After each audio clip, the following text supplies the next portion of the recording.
gewoon even gaat heel anders doen. De komende 6 minuten, dames en heren, gaat de sfeer totaal veranderen. Want we gaan feestmuziek spelen. Nee, geen Frans Bauer, geen vogeltjesdans.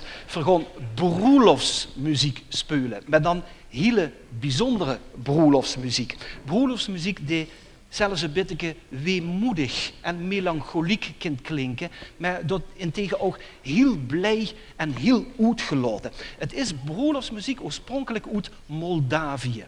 Het is de broelofsmuziek van de Oost-Europese Joodse gemeenschap. Ik weet niet of je alles van dat genre gehoord hebt. Ze noemen het klezmer. Het is eigenlijk een Jiddische benaming voor een muzikant uit Oost-Europa, uit die Joodse gemeenschap, die broelofsmuziek speelt. En pas in de jaren 70 van de vorige eeuw zijn ze die muziek ook zo gaan noemen, klezmermuziek. Het stuk dat de harmonie zo meteen gaat spelen, is een zogenaamde Doina. Dat is een stuk dat begint heel langzaam.